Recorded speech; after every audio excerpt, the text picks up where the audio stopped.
তীর্থযাত্রা, গঙ্গা যমুনা সরস্বতীতে ডুব দেওয়া, দান ধ্যান যাগযজ্ঞ করা, এর দ্বারা পূর্ণ হয়, চিত্তবৃত্তি সাত্ত্বিক গুণে দিকে ধাবিত হয়, কিন্তু স্বভাব সংশোধন হয় না। ধর্ম, অর্থ, কাম, মোক্ষ প্রয়োজন কিন্তু এই চারটেই মানুষের মূল প্রয়োজন। সব সময় পূজা পার্বণ আরাধনা প্রার্থনা যা করছি তার পেছনে লাগে আছে এই চারটি মনোবাসনা। এতে ভক্তি হবে না, মুক্তি হবে। মুক্তি আর ভক্তি তো এক জিনিস নয়।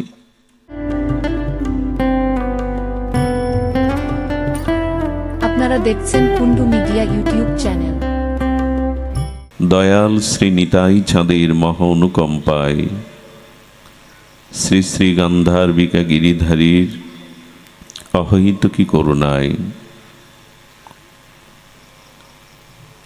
নিশাতলা সার্বজনীন শ্রীমন্দির শ্রী অঙ্গনে পরমারাধ্য স্মরণীয় পিতৃদেবের আত্মকল্যাণার্থে সুযোগ্য উত্তরাধিকারী পরিবারস্থ সকল সদস্যগণের ঐকান্তিক মাঙ্গলিক প্রচেষ্টায় এই বিরাহতিথি স্মরণ তিথির যে ভাগবতী ও ভক্তিযজ্ঞের অমৃতযজ্ঞের আয়োজন,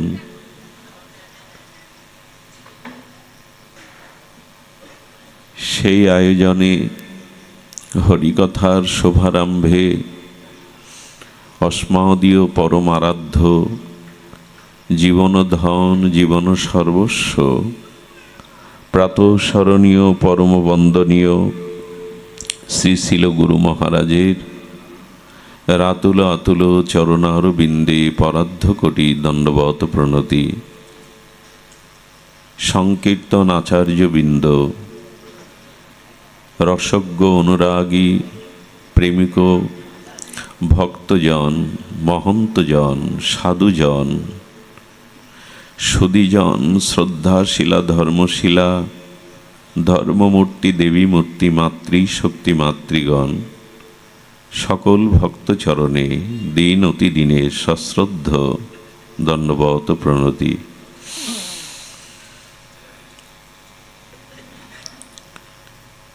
ভক্তি ভিন্ন, নির্গুণা, অহৈতুকী। শুদ্ধ ভক্তি ভিন্ন, আমাদের স্থিরতা নাই, পরম প্রাপ্তিও সম্ভব নয়।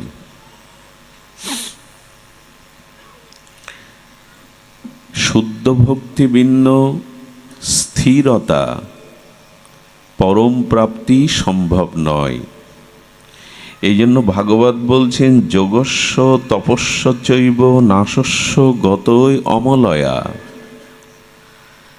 মহাজন তপসত্তং ভক্তি যোগস্য মদ্গতিহি।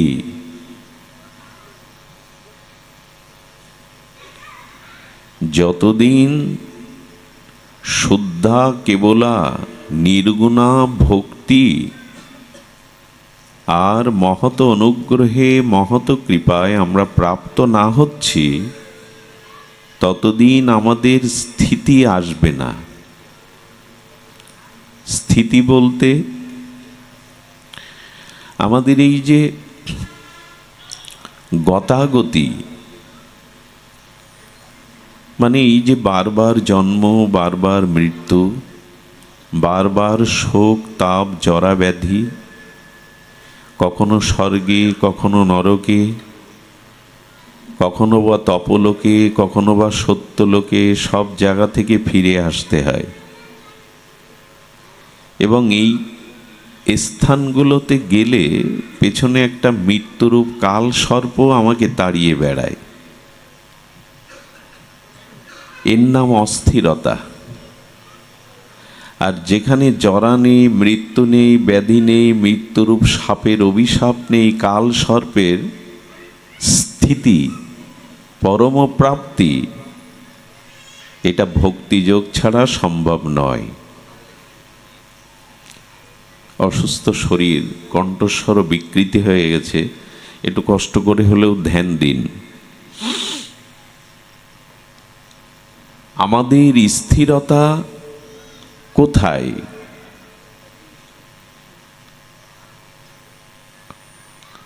বলছেন যে না, যোগ, তপ, ন্যাস অর্থাৎ কর্ম, অষ্টাঙ্গ যোগ, ধ্যানযোগ, কর্মযোগ, এগুলির দ্বারা আমরা কি পেতে পারি? মহাজন তপলোক, সত্যলোক। কিন্তু সেখানে স্থিরতা নাই। দেখুন, সৃষ্টিকর্তা ব্রহ্মারও মৃত্যু আছে, তারও মৃত্যু ভয় আছে। দেবতাদের কি কথা! এজন্য জন তপ সত্যলোকে যদি আমরা যাই যোগের দ্বারা, সৎকর্মের দ্বারা, অষ্টাঙ্গ যোগের দ্বারা, তো সেখানেও মৃত্যুরূপ সর্প আমাকে দংশন করবে। সেখান থেকেও আমাদের ফিরে আসতে হবে। একমাত্র বিশুদ্ধ কেবলা নির্গুণা ভক্তি প্রাপ্তি, যেখানে আর অস্থিরতা নাই, স্থিরতা আছে। এই জায়গায় যেতে চাই তো আমরা না? বারবার জন্মাবো, বারবার মৃত্যুবরণ করব, বারবার কর্মফল ভোগ করবো, এইভাবে চলতে থাকবে কল্পের পর কল্প, সৃষ্টির পর সৃষ্টি। স্থিরতা কই?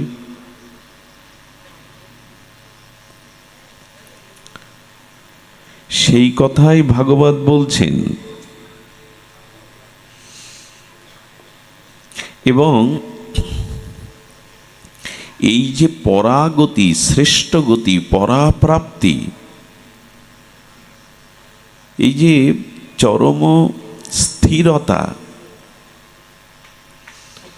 এটি ভক্তি যোগের দ্বারা প্রাপ্ত হওয়া যায়, অন্য কোনো যোগের দ্বারা নয়। ধূপ আছে নাকি এখানে? ধূপ সরিয়ে দাও যদি থাকে।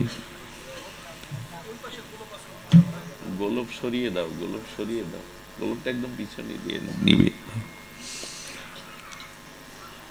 ফ্যানটা দিয়ে দাও, বন্ধ করে দাও। ও, এই জন্য গন্ধ আসছে। এখন প্রশ্ন, আমরা কেন সেই ভক্তি চাইছি না? আমরা বললে ভুল হলো, আমি কেন চাইছি না? আমি কর্মের দ্বারা স্বর্গে যেতে চাইছি, লাগবে না। জ্ঞান এবং ধ্যান যোগের দ্বারা, অষ্টাঙ্গ যোগের দ্বারা মুক্তি পেতে চাইছি, কিন্তু তাতে তো স্থিরতা নাই, পরম প্রাপ্তি নাই।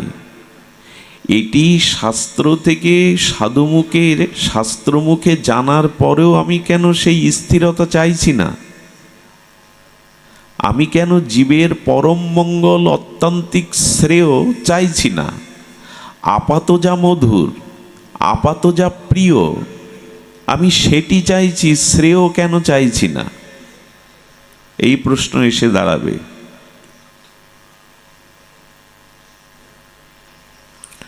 এই প্রশ্নের উত্তর হলো, আমরা বৃত্তি বা প্রবৃত্তির পিছনে মূল কারণ হলো শ্রদ্ধা। একটু কঠিন বিষয়, নির্গুণা ভক্তিকে বর্ণনা করা বড় কঠিনই বিষয়। এই নিগূঢ় রহস্যময় ভক্তি রহস্য কণিকা জানা বড় দুরূহ, ভক্তি বড় সুদুর্লভ। এই জন্য এই কথার একটু ভেতরে যেতে হবে। বারবার বলি, শ্রবণাঙ্গ ভক্তিটা মন যুক্ত না হলে হবে না। ভগবানের কথা বা হরিকথা শ্রবণে মন যুক্ত হতে হবে, নাহলে কর্ণে গেলে শ্রবণ হবে না। মন যুক্ত শ্রবণই হলো শ্রবণ, মনটা যুক্ত হতে হবে। এখন আমাদের বৃত্তি বা প্রবৃত্তির পেছনে মূল কারণ হলো শ্রদ্ধা। শ্রদ্ধা শ্রীমদ্ ভাগবত গীতাতে ত্রিবিধা বলেছেন। শ্রদ্ধা তিন প্রকার: সাত্ত্বিক শ্রদ্ধা, রাজসিক শ্রদ্ধা, তামসিক শ্রদ্ধা। যার যেমন পূর্ব সংস্কার কর্ম সংস্কারের শ্রদ্ধা, সে সেই পথের অনুগামী হয়, সেই বস্তুই চেয়ে বসে। আমাদের পূর্ব জন্মের কর্ম সংস্কার স্বভাব দ্বারা এই শ্রদ্ধার নিরূপণ হয়। এখন আপনি আপনার কাছে সমীক্ষাতে জানতে চান আপনি কোন শ্রদ্ধার অধিকারী, সাত্ত্বিক শ্রদ্ধার, তামসিক শ্রদ্ধার না রাজসিক শ্রদ্ধার? এই শ্রদ্ধা পূর্ব কর্ম সংস্কার স্বভাবের দ্বারা তৈরি হয়। আর যার যেমন শ্রদ্ধা তার বৃত্তি বা প্রবৃত্তি তাই হয়। মানুষ যেই যে বিভিন্ন ভাবে চলছে, বিভিন্ন স্বভাবে চলছে, এটা তার শ্রদ্ধার কারণে। শ্রদ্ধা ত্রিবিধা, তিন প্রকার: সাত্ত্বিক, রাজসিক, তামসিক। সাত্ত্বিকী আধ্যাত্মিক শ্রদ্ধা, কর্মশ্রদ্ধা সুরাজসী, ভাগবত বলছেন। তামস্য ধর্মে যা শ্রদ্ধা মত সেবায়ন্ত নির্গুণা। আর একটা মজার কথা কি জানেন, এই সাত্ত্বিক, রাজসিক, তামসিক শ্রদ্ধার মধ্যে যতদিন আমার বৃত্তি প্রবৃত্তি, ততদিন শুদ্ধা ভক্তি হবে না।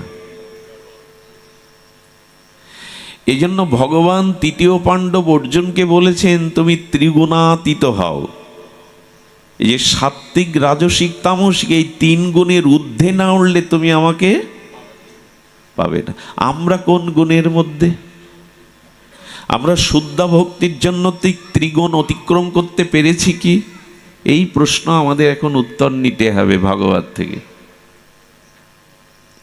ভক্তি রহস্য কণিকা, একটু ভেদ করার জন্য সময় চাই, ধৈর্য চাই, মনোনিবেশ চাই। সাত্ত্বিকী শ্রদ্ধায় কি হয়? আধ্যাত্মিক কর্মে, পূজা পার্বণ, তীর্থ, দান, ধ্যান, এতে মনের অভিনিবেশ আসে, এর নাম সাত্ত্বিক শ্রদ্ধা। আর এর দ্বারা পূর্ণাদি চিত্তবৃত্তি পূর্ণ কর্মে রত হয়। যখন ভোগের দিকে, বিলাসের দিকে দৃষ্টি যায়, তার নাম রাজসিক শ্রদ্ধা। আর যখন ধর্মের বিপরীত অধর্মেতে মন যায়, অশাস্ত্রীয় কর্মে আমার রুচি হয়, এর নাম তামসিক শ্রদ্ধা। আগেই বলা হলো, যার যেমন পূর্ব কর্ম জন্ম সংস্কারের স্বভাবজাত শ্রদ্ধা, সে সেই রূপই করবে।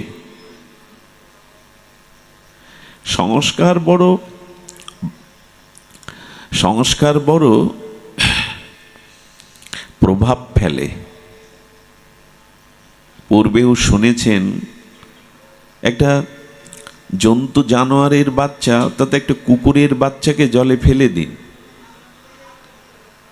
পূর্ব কোনো প্রস্তুতি ছাড়াই ও সাঁতরিয়ে ডেঙায় উঠতে পারবে।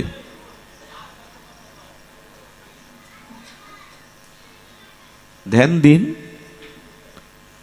জন্তু জানোয়ার একটা কুকুরের শাবককে, বাচ্চাকে জলে ফেলে দিন ছুঁড়ে, ও পূর্ব কোনো প্রস্তুতি অনুশীলন ছাড়া সাঁতরিয়ে ডাঙায় উঠবে কি না? উঠতে পারে। কিন্তু মানব শিশুকে ফেলে দিন সাঁতার না শিখিয়ে, কেন পারবে না? জন্ম জন্ম ওই জন্তু জানোয়ার ওদের সাঁতরানো ট্রেনিং বাদে, অভ্যাস বাদে সাঁতরানো সংস্কার আছে, মানুষের তা নাই।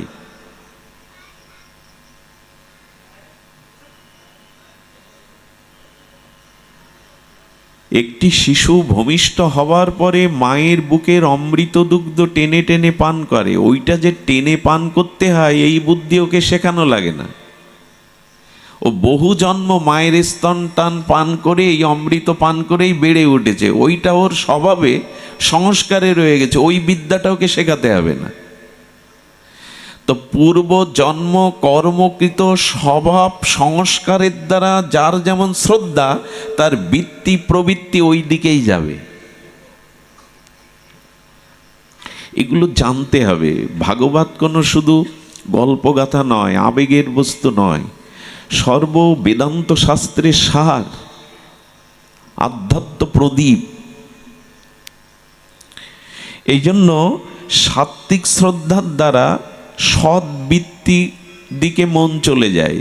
পূজা পার্বণ, তীর্থ পর্যটন, দান ধ্যান, দিন দুঃখীর সেবা। আর অনেকটা কেমন জানেন, পুরানো দিনের আলোর ব্যবস্থা ছিল হেরিকেনের মধ্যে। হেরিকেন বলে তো ইংরেজিতে, মনে হারিকেন। তো মায়েরা কাজটা বালি দিয়ে ভালো করে কাজটা, হ্যারিকেনের কাজটা মুছে নিত, ভালো করে চকচক করত, তেলটা সেকে দিত, আলোটা ভেতরে যেমন বাইরে প্রকাশ হতো তেমন। আচ্ছা, কোনো মা ওই হ্যারিকেনের কাচের উপরে লাল রং দিয়ে দিল, ভেতরে আলো সাদা, বাইরে কি দেখা যাবে? লাল। আর অনেক দিন ওই চিমনিটা, ওই কাঁচটা মার্জন করেনি, কালি জমে গেছে, ভেতরে আলো, বাইরে প্রকাশ হবে কি? প্রথমটা সাত্ত্বিক, লাল রং দিল, চারিদিকে লাল দেখা যাচ্ছে, এটা রজ। আর কালি পড়ে গেল, অন্ধকার, ভেতরে আলো, বাইরে প্রকাশ নাই, এর নাম তামসিক। আমি কোন বৃত্তির মধ্যে? এবং সব থেকে বড় কথা, এই 3 গুণ যতদিন চক্রারে ঘুরতে থাকবে ততদিন ভক্তি হবে না। তাহলে বিশুদ্ধ কেবলা নির্মলা ভক্তি হতে গেলে কোন শ্রদ্ধার দরকার? নির্গুণা। ভাগবত বলছে নির্গুণা শ্রদ্ধা। ভক্তি যোগস্মাদ গতিহি, ভক্তি যোগের দ্বারা এই গতিপ্রাপ্ত হওয়া যায়, স্থিতি আসে, আর অভিশাপ ভোগ করতে আসতে হয় না। আর জরা মৃত্যু, কর্মফলের নিদারুণ শোক তাপ, মাতৃজঠরের যন্ত্রণা, ভয়াল মৃত্যুর করাল গ্রাসে আবর্তন হতে হয় না, যতদিন তোমার হৃদয়ে নির্গুণা অহৈতুকী কেবলা শুদ্ধা ভক্তির উদয় না হবে। আর এই ভক্তির উদয়ের পূর্ব সত্য হলো নির্গুণা শ্রদ্ধা। আমরা কিন্তু একটু মনে রাখতে হবে। আমার মনে হয় মাঝে মাঝে পাঠে খাতা কলম নিয়ে বসা ভালো, কিছু কিছু শব্দ নোট করে রাখতে হয়, পরে যাতে স্মরণে আসে। কারণ আমাদের দুর্দশা হলো 5 বছর ধরে মনে রেখেছি কে আমাকে অপমান করেছিল, কি কথা বলে। 3 গুণের মধ্যে থাকলে বিশুদ্ধ ভক্তি আসবে না, শুদ্ধা ভক্তি আসবে না। শুদ্ধা ভক্তি আসতে গেলে আপনি নির্গুণা শ্রদ্ধা চাই। আর এটি কোথা থেকে পাওয়া যাবে? এটি জপ তপ, তীর্থ পর্যটন, দান ধ্যান, গঙ্গা যমুনায় স্নান, দিন দুঃখী দরিদ্রের নারায়ণের সেবা, এর দ্বারা আসবে না। একটা মজার কথা কি জানেন? এই যেগুলি বললাম, এগুলি করলে পুণ্য হয়, সাত্ত্বিক শ্রদ্ধা জন্মায়, সৎ কাজে প্রবৃত্তি আসে, বৃত্তি আসে, কিন্তু স্বভাব সংশোধন হয় না। কথাটা আবার শোনা দরকার। তীর্থযাত্রা, গঙ্গা যমুনা সরস্বতীতে ডুব দেওয়া, দান ধ্যান যাগযজ্ঞ করা, এর দ্বারা পূর্ণ হয়, চিত্তবৃত্তি সাত্ত্বিক গুণে দিকে ধাবিত হয়, কিন্তু স্বভাব সংশোধন হয় না। এর মধ্যে যারা আছেন প্রায় মুখগুলো আমার চেনা। আপনাদের দুয়ারে, আপনাদের চরণে অনেক দিন ধরে আসা যাওয়া গতাগতি আছে, চিনি। এর মধ্যে এমন কেউ নেই যে পুণ্যকর্ম করেননি, একটু দান করেননি, একটু তীর্থে যাননি, একটু যোগে স্নান করেননি, হ্যাঁ, একটু পূজা করেননি, কিন্তু স্বভাব আজও সংশোধন হলো না কেন? বলি এর দ্বারা তো স্বভাব সংশোধন হয় না। এর দ্বারা মনোবৃত্তিটা মাঝে মাঝে সাত্ত্বিক হয়, কিছুদিন সাত্ত্বিক থাকে, আবার ভেতরের পাপ প্রবৃত্তি প্রবল হয়ে ওঠে, স্বভাব সংশোধন হয় না। স্বভাব সংশোধনের দ্বারা প্রয়োজন হলো কি প্রয়োজন? স্বভাব সংশোধন হতে গেলে এই নির্গুণা শ্রদ্ধাযুক্ত ভগবানের নিষ্কপট ভক্তি চায়, ভজনের দ্বারাই হয়। শ্রবণ কীর্তন স্মরণ বন্দন অর্চন যে নববিধা ভক্তি আছে, এগুলি যাজন করলে স্বভাব সংশোধন হয়। তো এখানে শাস্ত্রে বলছেন নির্গুণা ভক্তিটা কেবল প্রাপ্ত হওয়া যায় শুদ্ধ অনুরাগী শ্রী ভগবানের প্রিয় ভক্ত মহতের সঙ্গ দ্বারা। আর কোনো কিছুতে নির্গুণা শ্রদ্ধা পাবেন না। যতদিন আপনার আমার জীবনে ভগবানের প্রিয় অনুরাগী ভজনানন্দী নিষ্কপট নির্মল চরিত্র প্রেম অনুরাগী ভক্তি অনুরাগী শুদ্ধ ভক্তের সঙ্গ না হচ্ছে, সেই ভক্ত মুখে হরিকথা শ্রবণ কীর্তন না হচ্ছে, ততদিন নির্গুণা শ্রদ্ধা আপনার উদয় হবেই না। এটা পূজা পার্বণের দ্বারা হবে না, তীর্থ পর্যটনের দ্বারা হবে না, দান ধ্যানের দ্বারা হবে না। আচ্ছা, দুর্গা দেবীর বাহন আছে সিংহ, শ্রীমান মহাদেবের বাহন আছে বৃষ, ভগবান নারায়ণের বিষ্ণুর বাহন আছে গরুর, সবারই তো আছে, ব্রহ্মার আছে হংস, এমন বাহন আছে। কিন্তু ভক্তিও যদি দেবী হয়, তার বাহনকে? ভক্তি তো দেবী, সর্বোত্তম দেবী, ভক্তি দেবী, তার বাহনকে? ভক্তি সৎসঙ্গ বাহনা। শুদ্ধ ভগবানের ভক্তের হৃদয়ে ভক্তি বহন হয়ে যায়। ভক্ত হৃদয়ই হলো ভক্তি দেবীর বাহন। শুদ্ধ ভক্তের হৃদয়েই ভক্তি বাহন করে চলেন। এই জন্য যতদিন ভগবানের প্রিয় ভক্তের মহৎ কৃপা না হচ্ছে আপনার উপরে, ততদিন নির্গুণা ওই গুণযুক্ত সাত্ত্বিক রাজসিক তামসিক আসবে। এই জন্য না সাধু সঙ্গের মহৎ সঙ্গের এত মহিমা। ভাগ্যদয়েন বহু জন্ম সমার্জিতেন সৎসঙ্গ চ লভ্যতে। বহু জন্মের সৌভাগ্যকৃত পূর্ণ রাশি একত্রিত হলে তবে ভগবান বিশেষ কৃপা করেন ওই জীবের প্রতি। তখনই সেই জীব এই নির্গুণা শ্রদ্ধা পাওয়ার সময় সুযোগ এসে যায়। ভগবান তখনই তাকে মহৎ কোনো ভক্তের সঙ্গ দিয়ে দেন। এই জন্য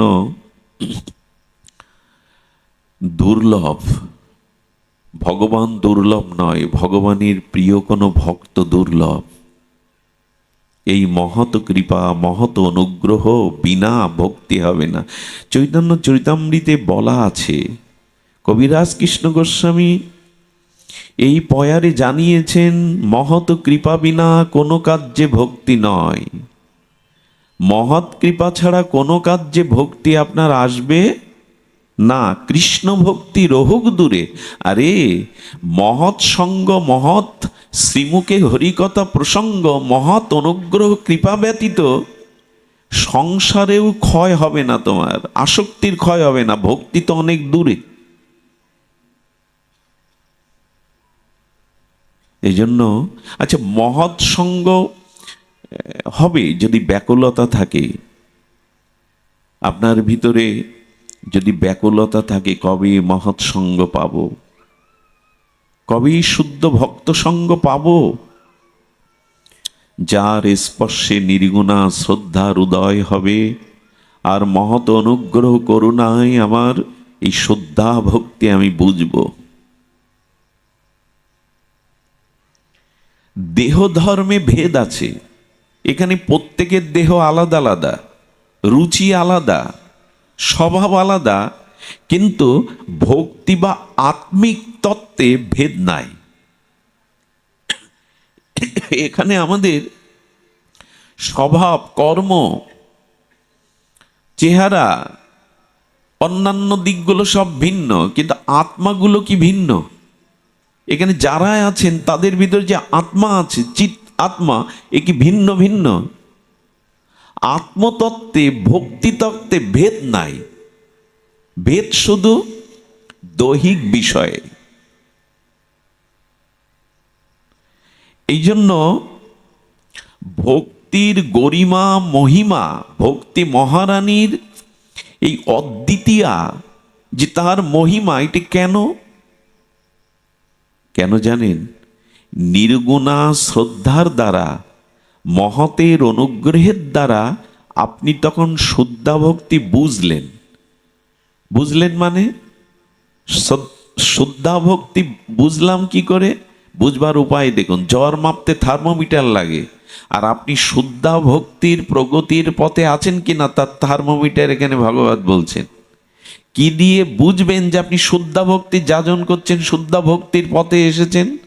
সেটি হলো, শুনুন, যারা জ্ঞানী, যারা কর্মী, যারা যোগী, অপার যত উপাসক আছে, তাদের উপাসনার মধ্যে জ্ঞানী, কর্মী, যোগী, ন্যাসী, তাদের যে উপাসনা, তাদের যে উপাস্য তত্ত্ব, তার মধ্যে কি আছে বললেন? তাদের উপাসনা স্বপ্রয়োজন সিদ্ধির নিমিত্তে। কর্মী, জ্ঞানী, যোগী, ন্যাসী, এদের যে উপাসনা, যোগী কিন্তু সাধারণ আমরা যোগ পারবো না, ন্যাসী অষ্টাঙ্গ যোগ সবার পক্ষে সম্ভব না। জ্ঞানীরও কিন্তু তত্ত্ব অনেক গভীরে, জ্ঞানী সকলে হতে পারে না। জ্ঞানের ন্যায় পবিত্র এই জগতে অন্য কিছু নাই। বসো, পাঠ শোনো। জ্ঞানী কিন্তু সাধারণ নয়। নহি জ্ঞানেন সদৃশং পবিত্র মিহ বিদ্যতে। গোবিন্দ বলছে জ্ঞানের ন্যায় পবিত্র কিছু নাই। অগ্নি, জ্ঞান হলো অগ্নির মতো, ওতে যা দেবেন পুড়িয়ে ছাই করে দেবে। কারো ভিতরে জ্ঞান এলে সমস্ত পাপ পুড়ে ছাই হয়ে যায়। জ্ঞান হলো তরণীর মতো, নৌকার মতো, ওই ভব সংসার পার করে দেয়। জ্ঞান সাধারণ কিছু না। সৎকর্ম সবার দ্বারাও সম্ভব না, কিন্তু এই সব উপাসনা উপাসকের কাছে স্বপ্রয়োজন সিদ্ধির জন্য এই উপাসনা। স্বপ্রয়োজন সিদ্ধি কথাটা বুঝলাম কি না? অর্থাৎ যোগী, কর্ম, জ্ঞানী, তারা যে উপাসনা করছে, তাদের উপাসকের কাছ থেকে তারা নিজের প্রয়োজন মেটাতে চায়। কি করে বোঝাই বলুন তো? জ্ঞানী, কর্মী, যোগী অপার যত উপাসনা উপাসকের কাছ থেকে স্বপ্রয়োজন সিদ্ধির নিমিত্তে উপাসনা করে। প্রয়োজন চারটি, এই চারটে নিজের প্রয়োজনের জন্য এই সব সাধক উপাসনা করে। প্রয়োজন কটা বললাম? কি কি? ধর্ম, অর্থ, কাম, মোক্ষ। মোক্ষ বলে, মোক্ষ বলি মুক্তি।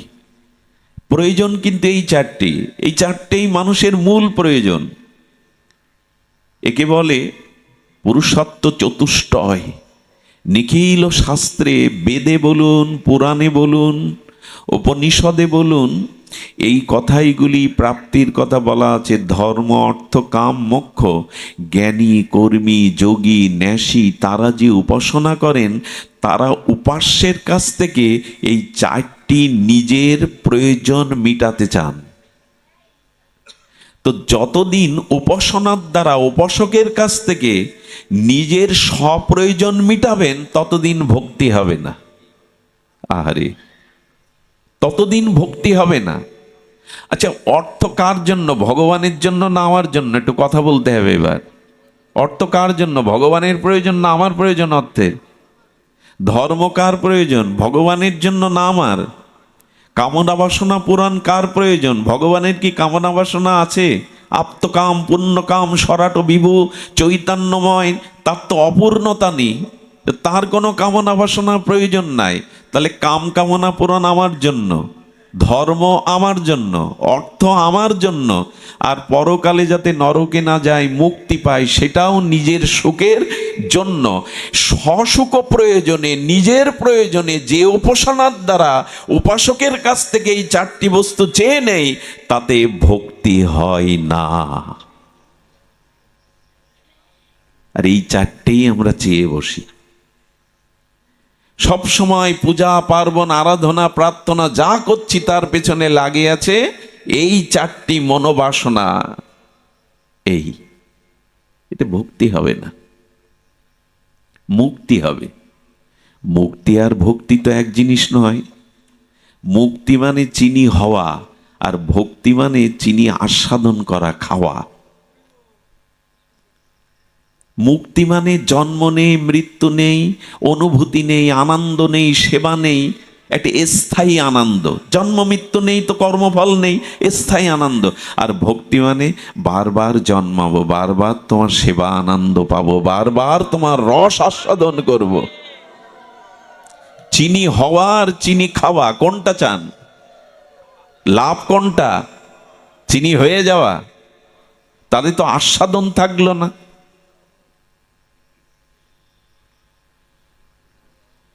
এজন্য যতদিন সসুখ প্রয়োজন উপাসনার দ্বারা মিটাতে চান, ততদিন শুদ্ধা ভক্তি। চৈতন্য চরিতামৃত এমন এক দার্শনিক গ্রন্থ, আর দার্শনিক আচার্য কবিরাজ কৃষ্ণ গোস্বামী বলছেন, ভক্তি মুক্তি বাঞ্ছা যদি মনে রয়, ভক্তি মুক্তি বাঞ্ছা যদি মনে রয়, সাধন করিলেও প্রেম উৎপন্ন না হয়। ভক্তি মানে ভোগ। ভোগ কেমন জানেন? সন্ন্যাসী হয়েছি, ঘর বাড়ি স্ত্রী পুত্র নাই, কিন্তু সম্মানের ভোগের চিন্তা আছে। লোক আমাকে মানুক, আমার নামে জয় জয়কার হোক, গ্রন্থ লিখুক, আমার নাম দেশ বিদেশে ছড়িয়ে পড়ুক, এও ভোগ, খ্যাতি। মানুষ অর্থবিত্ত ছাড়তে পারে, ঘর সংসার ছাড়তে পারে, যশ খ্যাতি অত সহজে ছাড়া যায় না, গিলে খায়। এজন্য অনন্ত প্রকার ভোগ, ভক্তি, ভোগ, মুক্তি, বাঞ্ছা যদি মনে রয়, এরা মনে থাকলে কি হয় জানেন? আমি জানি না ভূত আছে কিনা, দেখিনি। আমি ছোটবেলায় খুব সাহস ছিল, জঙ্গলে বনে অন্ধকারেই চলতাম, কোনোদিন লাইট ব্যবহার করিনি।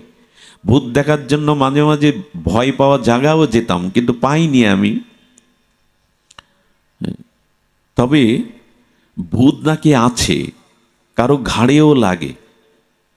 পিশাচি, প্রেতাত্মা, এগুলো ঘাড়ে লাগে, তাকে নাকি মন্ত্র ঔষধে ঝাড়াতে হয়। তো যার ঘাড়ে গ্রামগঞ্জে ভূত লাগলো, ওকে দেখবেন অনেক বেশি খেতে দেয়া হয়, কিন্তু স্বাস্থ্য ভালো হয় না, দিন দিন হাড়গুলো বেরিয়ে যায়। যে এত খাচ্ছে, ওগুলো যাচ্ছে কোথায়? বলে আসলে ও খাচ্ছে না তো, ওর ঘাড়ে যে লেগে আছে ওইগুলোই খেয়ে নিচ্ছে, ওর স্বাস্থ্য অটুট হচ্ছে না।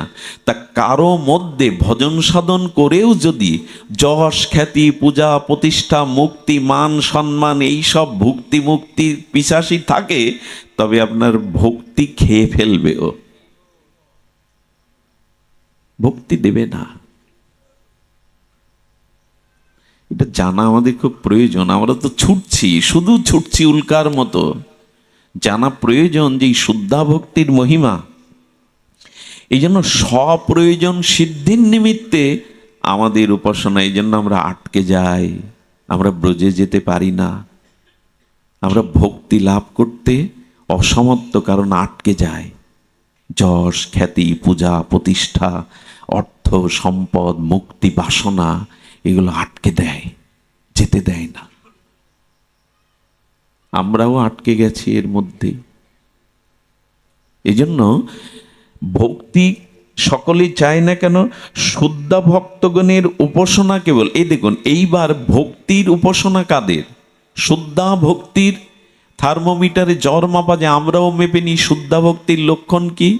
শুদ্ধা ভক্তির লক্ষণ হলো অন্ন অবলিষিতা সন্ন্যাং জ্ঞানাকর্ম অনবৃতাম আনুকূল্যেন কৃষ্ণ অনুশীলনাং ভক্তির উত্তমা। গোস্বামী গ্রন্থের কলম তো অন্ন অভিলিষিতা স্বর্ণং, অর্থাৎ ধর্মত্ব কাম্যক, এই অভিলিষিতা অভিলাষ যেখানে শূন্য নেই। ধর্ম অর্থ কাম্যক যশ খ্যাতি পূজা প্রতিষ্ঠা, এই অভিলাষ যার মনের থেকে তাড়িয়ে দিয়েছে ঝেঁটিয়ে। অন্য অবলিষ্ঠিতা শূন্যং, আর কি জ্ঞান কর্মের দ্বারা যা অনাবৃত, আবৃত না। শুদ্ধা ভক্তিতে জ্ঞান কর্ম ঢেকে দেবে না। কঠিন বিষয়। জ্ঞান কর্ম অনাবৃত হতে হবে জ্ঞান কর্মের দ্বারা। কেন জানেন? জ্ঞান কর্ম যোগ ধর্মে কৃষ্ণ নহে বশ। এই দেখুন, ভগবানকে ভক্তি মানে ভগবানকে যা বশ করে। বশীকরণ বলি না আমরা, এই জগতে নাকি বশীকরণ করা যায়। বশীকরণ করলে তার আর এই জগতে অন্য কিছু থাকে না, সে ছাড়া তার পিছনে ছুটে বেড়ায়। বশীকরণ হয়ে গেছে। তো ভক্তি মানে ভগবানকে বশীকরণ করা যা যায়, তখন আর তোমাকে ভগবানের কাছে ছুটতে হবে না, ভগবান তোমার পিছনে ছুটে বেড়াবে। ভক্তি মানে বশীকরণ। আমি ভগবানকে বিক্রি করে দিতে পারবো, ভগবানকে দড়ি দিয়ে বাঁধতে পারবো, ভগবানকে তাড়ন শাসন করতে পারবো, ভগবানের কাঁধে উঠতে পারবো, নিজের এঁটো ভগবানকে খাওয়াতে পারবো, নিজের চরণের ধুলো ভগবানের মাথায় দিতে পারবো তার সুখের জন্য। তো ভগবান সহজে কেউ কারো বশ হতে চায়? কেউ কারো পরাধীন হতে চায় সহজে? তো ভগবান বললেন ভক্তি আমি সবাইকে দিতে চাই না, এই কারণে ভক্তি আমাকে বশ করে ফেলে। আমি ভক্তের অধীন হয়ে যাই। কেউ কারোর অধীন হতে চায়? অহং ভক্ত পরাধীন। যদি কেউ এই কেবলা বিশুদ্ধ ভক্তি লাভ করতে পারে, আমি চিরদিন তার অধীন হয়ে যাই। তখন আমার আর স্বাতন্ত্রতা থাকে না। ভক্ত যা বলে আমাকে তাই করতে হয়। একটা নাড়ু দেখাচ্ছে ব্রজগোপিকারা, নারকেলের নাড়ু, ক্ষীরের নাড়ু দেখিয়ে বলছে গোপাল নাড়ু দিতে পারি, নাচ। দিন দিন করে বিশ্বেশ্বর অনন্ত বিশ্ব ব্রহ্মাণ্ডের মহানায়ক নৃত্য করছে একটা নাড়ুর লোভে। আসলে নাড়ু না, ওরা ভক্তির লোভেই নৃত্য করছে ভগবান। ভক্তি সহজে দেয় না ভগবান। আপনার বাড়ি সোনা দানা সহজে বলেন লোকের কাছে আমার কাছে কতটা টাকা সোনা আছে? ভক্তি গোপন। ওই যে কৃষ্ণ যদি ছোটে ভক্তে ভক্তি মুক্তি দিয়া, প্রেম ভক্তি নাহি দেন রাখেন লুকাইয়া।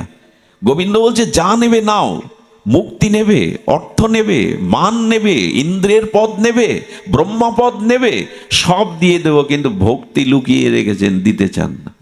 ওটা দিলেই তো আমার আর কিছু থাকলো না, আমি তার হয়ে গেলাম। এই জন্য শুদ্ধ ভক্তির লক্ষণ কি? এখানে লক্ষণ করেছেন ভক্তগণের উপাসনা কেবল, খুব ধ্যান দিতে হবে, ভক্তগণের উপাসনা কেবল উপাসকের প্রীতির নিমিত্তে, নিজের সুখের নিমিত্তে নয়। ভক্তের উপাসনা, চেষ্টা, বাক্য, কর্ম সব কিছু নিজ সসুখের জন্য নয়, প্রিয় পরমের সুখের জন্য। এইখানটাই তো উল্টে গেল, তাই না? জ্ঞানী কর্মী যোগী নিজের সুখের প্রয়োজনের জন্য তারা যোগ ধ্যান কর্ম করছে, ধর্মার্থ কামার পর জানার। ভক্তি উল্টে গেল। কি গেল? আমার কিছু প্রয়োজন নেই, তুমি সুখী হও। খুব সহজ করে বলতে গেলে এটাই। কারণ আমার কিছু প্রয়োজন নেই। শুদ্ধ ভক্তের প্রার্থনা এই কি প্রার্থনা? লেশ মাত্র নিজ সুখের ভাবনা নাই, তুমি সুখী হও। ভগবানের কাছে শুদ্ধ ভক্তরা গিয়ে জিজ্ঞাসা করে তোমার কি প্রয়োজন আমাকে বলো। পারবেন তো বলতে কালকে গোবিন্দের সামনে গিয়ে? এক কাজ করো, তোমার কিসে সুখ হবে আমায় বলো।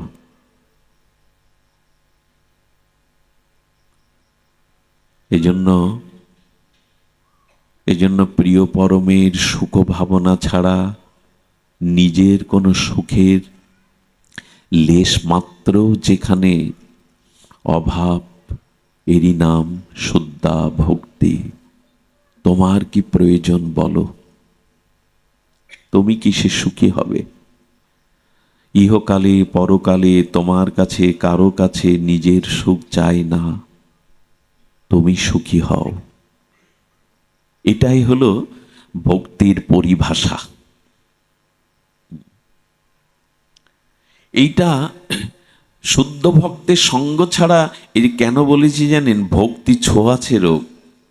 যার এরকম ভাব হৃদয়ে আছে, তার সঙ্গ করলে ছোঁয়াচে রোগের মতো আপনার মধ্যে ওটা সংক্রামিত হবে। আমার কিছু চাই না, তোমার সুখের জন্যই দিয়েছ তো তুমি সব, এখন তোমার দেওয়ার পালা, তুমি সুখী হও। গোপীরা গোবিন্দ বর দিতে চাইলে এই বরই চাইছে, আত্মসুখ দুঃখ গোপীর নাহিক বিচার, কৃষ্ণ সুখ হেতু চেষ্টা মনোব্যবহার। আহা, শব্দটি আবার বলি, কানে গেলেই হলো। ঔষধ খান, ঔষধের মধ্যে কি কি উপাদান আছে, কি কি উপাদান দিয়ে মেডিসিন তৈরি হয়েছে আপনার জানার দরকার নেই। ডাক্তার দিয়েছে, খান, ভেতরে গেলেও রোগ সারাবে। আপনার কেন জানার প্রয়োজন যে এই ঔষধটা কি উপাদান দিয়ে তৈরি হয়েছে? ওটা ডাক্তার বুঝুক। তো আমাদেরও এখানে বলছেন যে শুদ্ধা ভক্তির পরিচয় কি? শুদ্ধা ভক্তির পরিচয় আত্মসুখ দুঃখ গোপীর নাহিক বিচার। নিজের সুখ দুঃখের বিচার গোপীদের নাই, কৃষ্ণ সুখ হেতু চেষ্টা মনোব্যবহার। এ দেখুন ভক্তির ভাষা, কৃষ্ণ সুখ হেতু চেষ্টা মনো ব্যবহার। আমার মন ব্যবহার চেষ্টা যদি নিজের সুখের জন্য না হয়, কৃষ্ণ সুখের জন্য, রাধারানীর সুখের জন্য হবে, এরই নাম ভক্তি। আমার সকল চেষ্টা, সকল ব্যবহার, সকল কর্ম শুধু তার সুখের নিমিত্তে। এই জায়গায় যেতে পারবো তো? পেরেছি তো? এই ভাবনা আসে তো? প্রহ্লাদ মহারাজ একটা কথা বলে দিয়েছেন, খুব মার্মিক কথা। ভগবান, তোমাকে সামনে রেখে তোমার সাধন ভজন করে যারা তোমার কাছে সাংসারিক অনিত্য সুখ চায়, এরা সব ধর্ম ব্যবসায়ী। প্রহ্লাদ মহারাজ বলে দিয়েছেন, তোমাকে সামনে রেখে তোমার সেবা সুখ ব্যতীত যারা তোমার কাছ থেকে নিজ সুখ ভোগ বাসনা চেয়ে নেয়, এরা ধর্ম ব্যবসায়ী। কারণ 40 টাকা দিলেই তো মুদিখানা দোকানদার 1 কেজি লবণ দেবে, এমনি তো দেবে না। আমি টাকা দিলাম, বিনিময়ে তুমি বস্তু দিলে, তাতে আর কি হলো? তাতে তো আদান প্রদান হলো, নিঃস্বার্থ তো এখানে কিছু নাই, একে অপরের প্রীতির ভাবনা তো নাই। টাকা ফেলো, মাল নাও। প্রহ্লাদ বলছেন, তোমাকে সামনে রেখে যারা নিজ সুখের জন্য তোমাকে ব্যবহার করে, এরা ব্যবসায়ী। আমরা মাঝে মাঝে দেবদেবী ভগবানকে আমাদের ভোগ বাসনার যন্ত্ররূপে ব্যবহার করি। এই করব, তুমি এই দাও, আমার এই ইচ্ছা পূর্ণ করো, আমি তোমার এই করব। যন্ত্রের মতো ব্যবহার করি, এতে আর যাই হোক ভক্তি হয় না। ভক্তি প্রয়োজন। সেই প্রেম ভক্তি পেতে গেলে আমাদের এই জায়গাটায় আসতে হবে। ধর্মার্থ কাম্যক্ষ চতুর্বর্গ, দেখুন এটা একদিনে হবে না। আমি তো আমার মতো বলে যাচ্ছি, এগুলো একদিনে হবে না, কিন্তু জেনে তো রাখা চাই, এই পথটা তো জানা চাই। এই পথ দিয়েই যেতে হবে গোবিন্দের চরণে, রাধারানীর চরণে। পথটা তো জেনে রাখা দরকার। কবে যাব জানি না, তবে পথটা তো জেনে রাখি যে এটাই যাওয়ার পথ, ভক্তি প্রাপ্তির এটাই পথ। এই জন্য সবাই ভক্তিপথে আসতে চায় না কেন জানেন? চায় না ওই যে নিজের চাওয়া পাওয়ার কিছু নাই তো, আর আমরা চাওয়া পাওয়াগুলো পেয়ে বসে আছি। এটা চাই, ওটা চাই, এটা না হলে হবে না। এই আত্মসুখ দুঃখ গোপীর নাহিক বিচার। আচ্ছা, হ্যাঁ, আর ভক্তিতে কি আছে জানেন? সেবা। ভক্তিতে কি আছে? সেবা। সেবা দেওয়ার জন্য প্রাণটা বড় ব্যাকুল হবে। কারণ কি জানেন?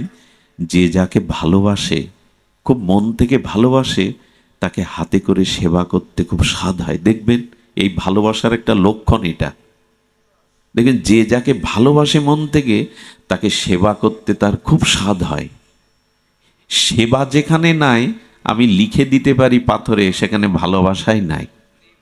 সেবা যেখানে নাই, জানবেন ভালোবাসার ছিটে ফোঁটাও সেখানে নাই। আর লোক দেখানো কপটতা সেবা, ওটা নিজের পাওয়ার জন্য, ওতে হয় না। এজন্য সেবাটা থাকতে হয়। ভালোবাসার লক্ষণ এইটা। হ্যাঁ, এই জন্য সেবাই হলো ভক্তি। আর সেই সেবাটা আবার জানতে হবে। কিন্তু আমি এমন এক জায়গায় আপনাদের নিয়ে যেতে চাইছি, যেটা সব জায়গায় বলা উচিত নয়, মাইকে বলা উচিত নয়। তবু কেন জানি না লোভ হচ্ছে আপনাদের দেখে। আপনারা সামর্থ্য ভক্ত, আপনারা আপনারা ভাগবত জগতের সমর্থ ভক্ত, অধিকারী ভক্ত। এই জন্য বলি, সেবাটা কেমন জানেন? আমাদের বড় পণ্ডিতজির গুরুদেব একদিন তার শিষ্যকে বলছে, রাধারানীকে শীতল জল সেবা দিয়েছিস, দেখি গ্লাসটা। খুব ধ্যান দিতে হবে। বাবা যে দেখছেন যে ওই গ্লাসে জল দেই, তো আমরা পানীয় জল দেই রাধারানীকে, সেই জলের উপরে বড় একটা তুলসী পাতা দিয়েছে, তার ভোঁটাটা আছে, ওই যে যে ডাঁটাটা থাকে। আর কিছু তুলসী দেখবেন খুব নরম, যেগুলো নব নব নব হয়েছে ওগুলো নরম, আর যেগুলো অনেক দিনের পুরানো ওগুলো বেশ শক্ত দিয়েছে। বলে বাহ, এই রাধারানীর সেবা করছো তুমি। কেন গুরুদেব? বললেন, রাধারানীর কোমল ওষ্ঠে, কোমল জিহ্বায় এই শক্ত তুলসী পাতাটা ব্যথা বাজবে। কমল তুলসী, এতটা ভাবনা থাকতে হয়। ঘন্টা নাড়লাম, মন্ত্র বললাম, এইগুলো না। গুরুদেব বললেন, ওরে রাধারানীর জিহ্বায়, রাধারানীর অধরে ওই শক্ত তুলসী পাতাটা ব্যথা বাজবে, কোমল দিতে হয়। আর এই যে পেছনের শক্ত অংশটা, ভোঁটাটা দিয়েছিস, এটা এটা তার অধরে বেঁধে যাবে। এত কোমল, এটা বেঁধে যাবে। গুরুদেব বলল, যেটা কমল তুলসী, তার অগ্রভাগটা ছিঁড়ে ওতে দিতে হয়, যাতে ব্যথা না লাগে। সেবা ভাবনা। আরো কি জানেন? যে বললাম খুব গোপন কথা, রাধারানীকে যে গ্লাসে সেবার পরে জল পাওয়াবেন, সেই গ্লাসটা কি রঙের হতে হবে? গোবিন্দের অঙ্গকান্তির রং।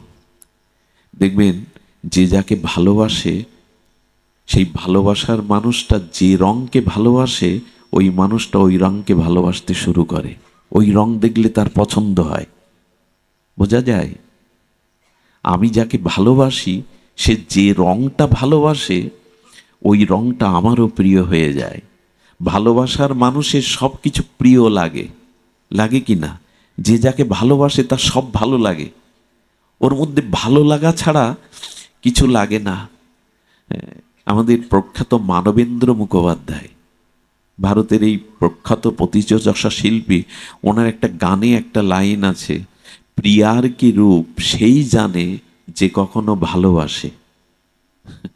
প্রিয়ার কি রূপ সেই জানে যে কখনো ভালো না বাসলে তার কোনো কিছু প্রিয় মনে হয় না। দেখবেন যেখানে ভালোবাসা নেই, তার সব কিছুতে অপ্রিয় লাগে। ভালোবাসায় কেমন প্রিয় মনে হয় জানেন? বিল্বমঙ্গলের কথা মনে আছে আপনাদের? দাদা একটু মনে করে দিন, লীলাটা পরে বলি। রাধারানী যে গ্লাসে জলটা দিবেন, ওই গ্লাসটা গোবিন্দের অঙ্গের রঙে হতে হবে। তাহলে ওই গ্লাসটা দেখলেই গোবিন্দ স্মৃতি জাগবে। মা লাল পেড়ে সাদা খোলে শাড়ি পরত, মা দেহ রক্ষা করেছে, আলমারির মধ্যে ওই শাড়িটা দেখলে মার কথা মনে পড়ে কি না? মনে পড়ে। রাধারানীকে সেই, আচ্ছা রাধারানী নীলম্বরী কেন? নীল শাড়ি পরেছে কেন? শ্যাম নীল হয়। শ্যাম মানে যা বৃহৎ, অনন্ত, বিভু, তা নীল হয়। আকাশের কিন্তু কোনো রং নেই, আকাশ শূন্য, কিন্তু নীল দেখায় কিনা? সমুদ্রের জল নীল না, দূর থেকে দেখলে নীল দেখায়। বৃহৎ বস্তু, বিভু বস্তু নীলাভ হয়, নীল হয়। এই জন্য আমাদের গোবিন্দের তিনি হলেন শ্যামল বরণ, নীলমণি।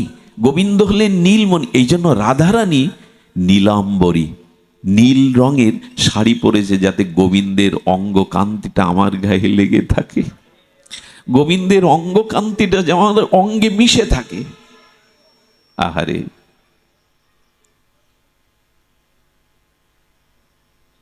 আচ্ছা, গোবিন্দ কি পরেছে? পীতম্বরধারী। গোবিন্দের পোশাকটা কি? পীতম্বরধারী। পীতম্বর কাকে বলে? টিয়া পাখির পালকটার যে রং, টিয়া পাখির, তোতা পাখির পালকের যে রং, এটাকে বলে পীতম্বর। বিয়ের দিনে দেখবেন, সারা জীবনে না পড়লেও বিয়ের দিনে একটা হলুদ ধুতি, হলুদ শাড়ি পরে, ওইটা হলো অনুরাগের রং। পীতম্বর হলো অনুরাগের রং, নীল। এই জন্য বিয়ের দিনে দেখবেন নীল, নীল না, পীতম্বরও ওই ধুতি পরায় হলুদ রঙের। গোবিন্দ পীতম্বর হয়েছে কারণ রাধারানীর অঙ্গকান্তিটা পীতবরণ। সোনাকে আগুনে গলালে যে উজ্জ্বল কান্তি হয়, রাধারানীর অঙ্গকান্তি তাই। এই জন্য গোবিন্দ পীতবরণ ধরেছেন, রাধারানীর অঙ্গকান্তিটা যেন আমার অঙ্গে লেগে থাকে। ভালো না বাসলে এরকম হয়? ভালো না, ভালোবাসার লক্ষণ কেমন জানেন? গোবিন্দ একদিন বৃন্দাবনের এক কুঞ্জে প্রেম সরোবরে স্নান করতে লাভছেন, তো গুনে গুনে পা ফেলছেন। সখা জিজ্ঞাসা করছে, গুনে গুনে দেখে দেখে পা ফেলছিস কেন? বলি, এই কুঞ্জ সরোবরে আজ আমার প্রেমময়ী ঠাকুরানী স্নান করেছে, রাধারানী। আমি দূর থেকে দেখেছি, যেখানে যেখানে পা ফেলেছে আমি সেখানে সেখানেই পা ফেলছি। স্পর্শটা যেন লাগে, যেখানে ডুব দিয়েছে ওইখানেই ডুব দিচ্ছে। গোবিন্দের দশা কেমন? খবরদার, এখানে যেন নায়ক নায়িকা ভাব এনে ফেলবেন না, যুবতী যুবকের ভাব এসে ফেলবেন না, সব নষ্ট হয়ে যাবে, সব অভিশাপে ভরে যাবে। খবরদার, এখানে ওই বুদ্ধি যেন আনবেন না। গোবিন্দ সকালে উঠে রাধারানীকে যদি পূর্ব দিকে দেখত, গোবিন্দের চোখ আর মুখ, ঘাড় ওই দিন আর উত্তর পশ্চিম দিকে যেত না, ওই দিকেই তাকিয়ে থাকতো। আহা, গোবিন্দ একদিন বলছেন কি, ধোপা, যারা জামা কাপড় কেচে দেয় ধোপা, রাধারানীর পোশাকটা যে ধোপা, বিষভানুনন্দিনীর যে ধোপা কাছে, সেই ধোপাকে গোবিন্দ ডেকেছে, এই শোনো শোনো, আজ থেকে তুমি আমার এই বাচ্চাগুলোকে শান্ত করুন, তুমি আমার কাপড়গুলো আজ থেকে তুমি কাচবে। বলো, আপনাদের তো ধোপা আলাদা। গোবিন্দ মনে মনে বললেন, আমিও আজ আলাদা হয়ে গেছি। রাধারানীর পোশাক যে পাত্রে নিয়ে যাচ্ছে, আমার পোশাকটাও যদি ওর সাথে লাগে, তাহলে অনুরাগ লেগে যাবে, মিশে যাবে, ওর সাথে মিশে যাবে। এই জন্য ওইভাবেই, আহা, এই জন্য গোবিন্দকে যে পাত্রে করে জল সেবা করাবেন, সেই পাত্রটা হতে হবে আবার রাধারানীর প্রিয়। আরো একটা কথা বলেছেন, এরকম জলপাত্রে যদি রাধারানীকে জল পাওয়াতে চান,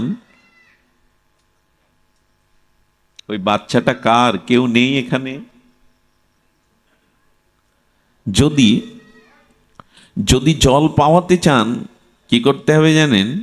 রাধারানী যেখানে ঠোঁট দিয়ে জল পান করবে, ওই জায়গাটা একটা মণি, নীল মণি দিয়ে বাঁধিয়ে দিতে হবে ওই জায়গাটায়। কারণ রাধারানীর অধরে যেই ওই জায়গাটা ছোঁয়াবে, তখন গোবিন্দের অধরের রঙের ওই নীলমণিটা দেখলেই অধর স্পর্শ গোবিন্দের অনুভূতি পাবে। গোবিন্দকেও দিতে হবে ওই রাধারানীর ওষ্ঠের যে রঙের একটি দামি নীল পাথর ওইখানে সেট করে দিতে হবে যেখানে উনি জল পান করেন। এ কথা কি বুঝিয়ে বলার কথা? এ কি ভাষা দিয়ে বোঝানো যাবে? আমরা এরকম ভাবে সেবা দেই তো? এতটুকু ভেবে তার সুখ হচ্ছে কিনা, দিতে হয়, ভোগ লাগাতে হয়, তুলসী দিতে হয়, ঘন্টা নাড়তে হয়, নাড়লাম। সেবা হতে হয় অনুরাগের। আচ্ছা, আজকে এদের বাড়িতে পাঠ, এরপরে যদি আপনাকে প্রসাদ পাওয়ার জন্য নিয়ে যায়, গিয়ে দেখলেন যিনি দিচ্ছেন তার মন সেবার দিকে নাই, তার মুখে হাসি নাই, সেবার জন্য ব্যাকুলতা নাই, ওই সেবা রুচিকর হবে তো আপনার? হবে না। সেবাতে অনুরাগ চাই। আমাদের সেবাটা হলো অনুরাগের।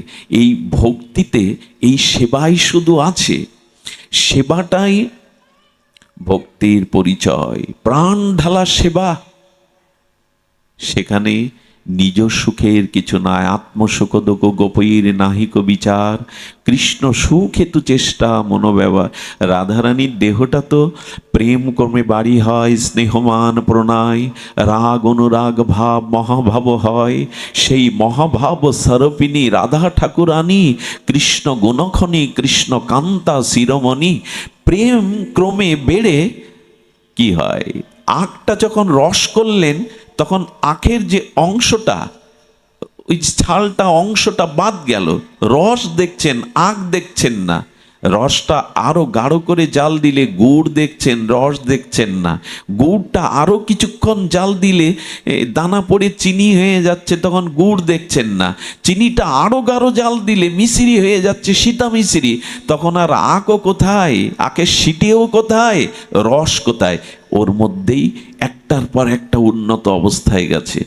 দুধ, গাভীর বাট হতে গাভী মা দুধ প্রদান করলো, দুধটাতে ঘোল যোগে ঘোল করলেন, দই করলেন, ওইটা মন্থন করলেন, মাখন উঠল, মাখনটা জাল দিলে ঘি করলেন, কড়া পাকের ঘি করলেন, কত কি হয়ে গেল।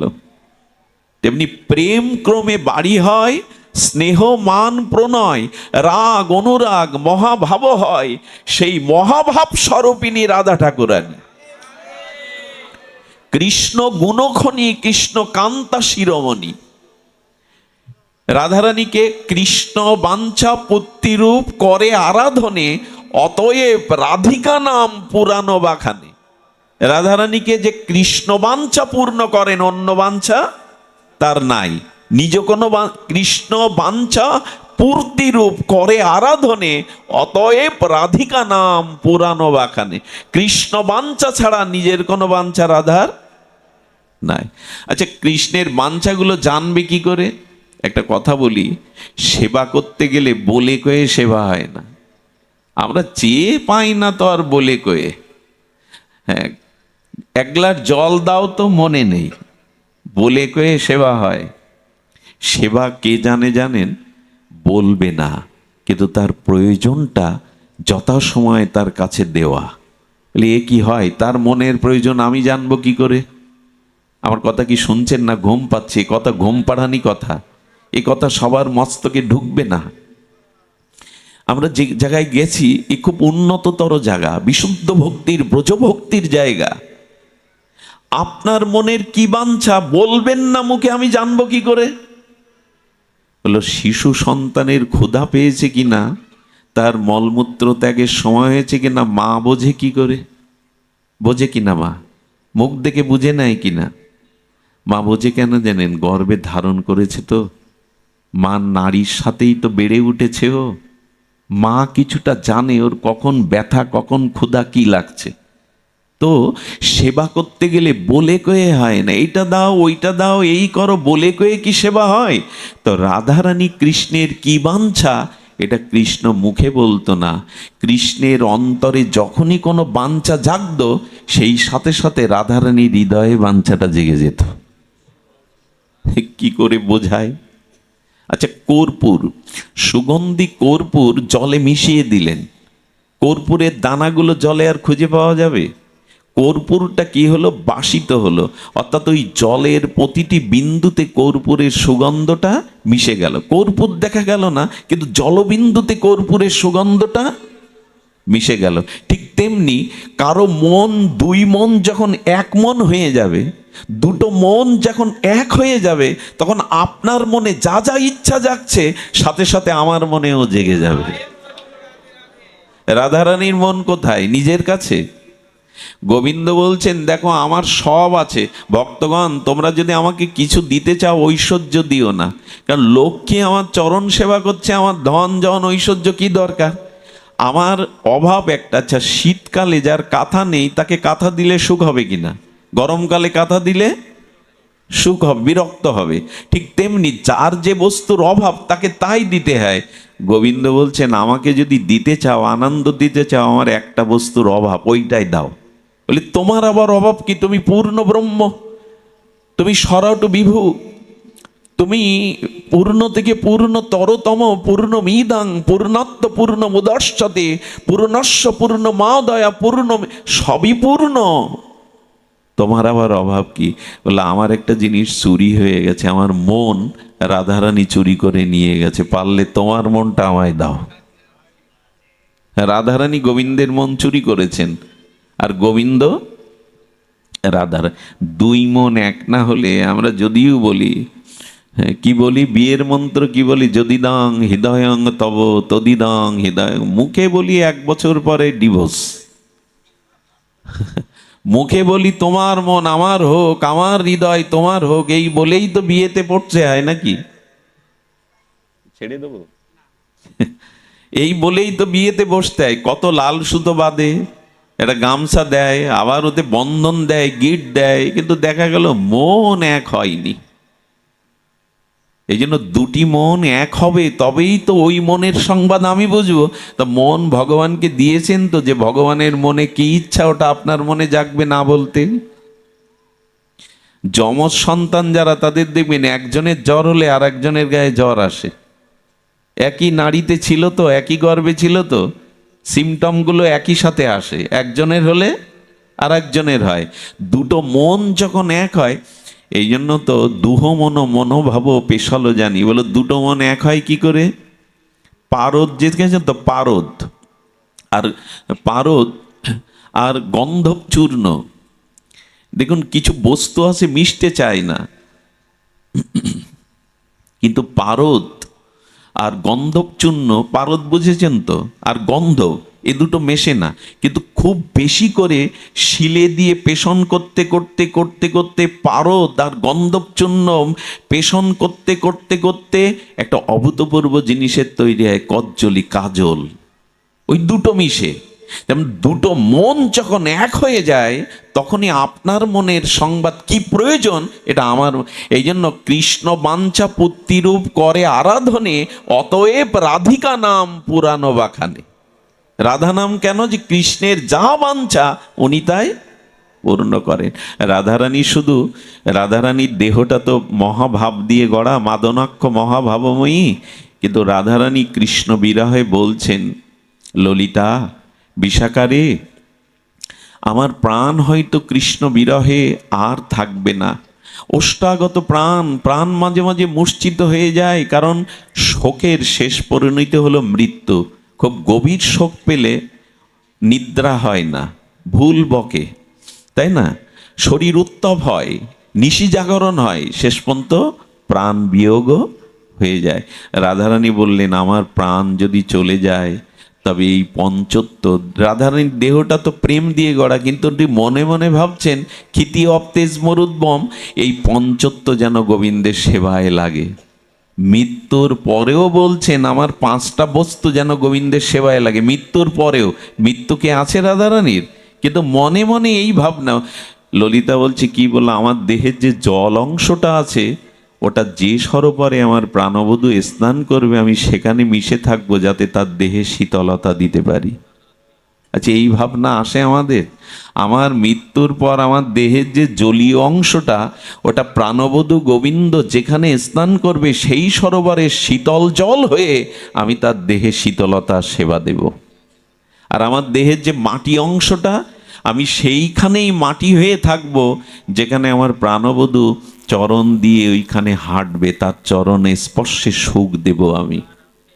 আচ্ছা, আমার দেহে যে তেজ আছে, এই তেজটা আমি গোবিন্দ যে দর্পণে মুখ অবয়ব দেখবে, মুখ অবয়ব দেখবে, তার বিম্বটা দেখবে, আমি সেই আয়নার মধ্যে তেজ হয়ে রইব, যাতে আমার আলোতে গোবিন্দ তার বদন দেখতে পারে। যে বাতাসটা আমার থেকে চলে যাবে, সেই বাতাসটা আমি মিশিয়ে দেব, যেখানে আমার গোবিন্দ পায়চারি করবে, বিচরণ করবে, ওখানে শীতল বাতাস হয়ে তার অঙ্গে আমি সেবা দেব। এই ভাবনা রাধারানীর।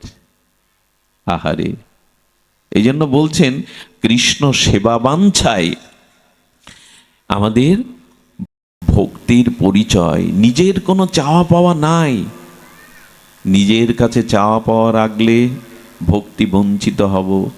এই জন্য আচ্ছা, বৃন্দাবনবাসীরা ঘর বেঁধেছে, ছেলে মেয়ে আছে, আত্মীয় স্বজন আছে, বললো সব গোবিন্দের জন্য। গোবিন্দের সাথে সম্পর্ক আছে তাই এই স্বামীকে ঘরে পেয়েছি বা বরণ করেছি। গোবিন্দের সাথে সম্বন্ধ না থাকলে ওকে বর করতাম না। গোবিন্দ আমাদের ঘরে প্রবেশ করে ননি চুরি করে তাই ঘর বেঁধেছি, না হলে ঘর বাঁধতাম না, গাছতলায় থাকতাম। গোবিন্দের জন্য এই জীবন যৌবন সব, আমাদের নিজের জন্য নয়। এই জন্য ব্রজের প্রতিটি ধূলি বাতাস গৃহকণ সব এত শুদ্ধ ভক্তিতে ভরা। ব্রজের বাতাস লাগলে ভক্তি হয় কেন? কারণ সব গোবিন্দ সুখের উপচার সাজিয়ে রেখেছে ওরা। সব কিছু গোবিন্দ সুখের জন্য, সব কিছু গোবিন্দ সুখের জন্য। এই জন্য এই জায়গায় আমাদের আসতে গেলে আমি আর আপনাদের খুব ভেতরে না নিয়ে বলি, নিজের চাওয়া পাওয়া সসুখ বাসনাকে ত্যাগ করুন, নালে এটা একদিনে হবে না। ধীরে ধীরে ধীরে ধীরে মনকে বোঝান, নিজের কোনো সুখের জন্য যেন তোমায় ভালো না বাসি। আমার কোনো চাওয়া পাওয়া, আচ্ছা চাওয়া লাগে কি?